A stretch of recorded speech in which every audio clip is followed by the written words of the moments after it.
With the arrival of the railway and the opening of the post office in the 19th century, Blacktown was born. Blacktown Shire was formed in 1906, and in 1961, Blacktown became a municipality. It wasn't until 1979, however, that Blacktown finally became a city.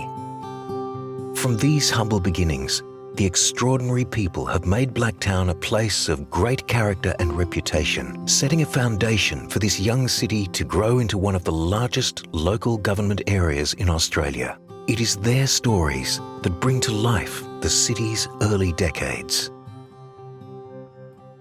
I came to Australia in 1965 after meeting my Australian wife in Morocco. Blacktown was essentially forested areas with rolling hills. Much of Sydney's food was grown here. I remember fondly the chicken runs, dairy farms and wide open spaces where there are now homes. In essence, Blacktown is where the country became a city, and it is a city of character, born of history. Blacktown's my base, but my home stomping ground was in the Aurora country in Redfern, Waterloo mainly. And that's where I learnt my art and I learnt discrimination. Blacktown goes way back to the history of the settlement of Sydney and the Aboriginal first school and the first farm and the first sign of resistance from Nurringingji and Colloby. So it's two worlds. It's part of reconciliation and it's part of resistance. We've been living in Blacktown since 1966, and when we first moved here, it was pretty rough. We were on the edge of society, basically.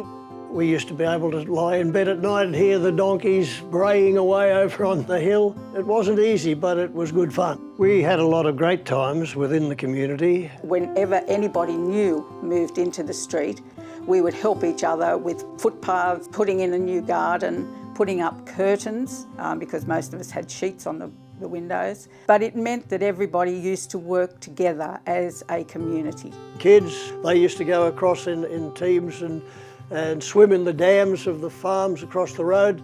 Around that time, we were even involved in creating a park just at the end of the road, which is still there to this day. We've always been involved with our community here in Blacktown because we're just like a great big family. I started employment here as a cadet town planner in 1976. One of the challenges for me, there were no professional women, no female mentors, made it very difficult. And I was very fortunate here to have a couple of male mentors who encouraged me to reach my potential. Individuals, communities and events have all shaped Blacktown City, instilling a sense of togetherness that helped it flourish and grow. The population of Blacktown City has more than doubled over the last 40 years and includes people from a staggering 188 different birthplaces.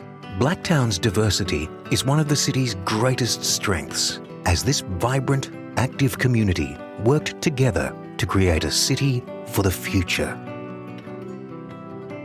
My first job in council was actually a library assistant at the Blacktown Library. Over the last 40 years, I have seen Blacktown grow from a country town to a thriving city. I have had considerable involvement with sporting facilities, and I would say that is a major feature of the last 40 years, the improvement in facilities for sporting people. Blacktown Council was always a fairly large and growing council, but it really hit the crossroads in that era of the 77 to 87. They were a very much visionary type council. Their idea of trying to attract a university is we're in an exciting position where a university is about to be announced to be part of Blacktown. Blacktown went through a facelift in the 70s and now 30 to 40 years later we're going through a second major facelift. We stand on the achievements of our predecessors. We have the same challenges today as they did then, but we're hopefully addressing it in a modern way. You know, by the time I was 16, everything sort of just slapped me in the face, and I got locked up for a lot of things that I had done wrong. In turning my life around, that really inspired me to want to help other young people and turn their lives around, and that's why we created Rap for Change. I guess our biggest achievements is, getting kids as young as 14, 15 years old off ice addictions, getting them enrolled back in the mainstream school, getting them into full-time apprenticeships, and that's a huge turnaround. Having these kids as active members of the community makes it a much safer community. The future for Blacktown is looking absolutely amazing, and it's already started. The kids that we're working with, the young people that we're working with, they're already starting to be inspiring and amazing in themselves. I could see the potential of Blacktown. I always used the term when I was young, Blacktown's a sleeping giant. My life always has been to represent Blacktown as an area of great potential. As a future powerhouse of Western Sydney, I would hope that people who come to live here or work here enjoy happiness and contentment in a growing part, and I don't think you wish any more than that to people. I'm a Blacktownite from way back. I'm proud to be a Westie, and I moved here when I was 30 years old. I'm lucky, as I repeat again, coming to Blacktown. Living here, who'd want to live anywhere but here?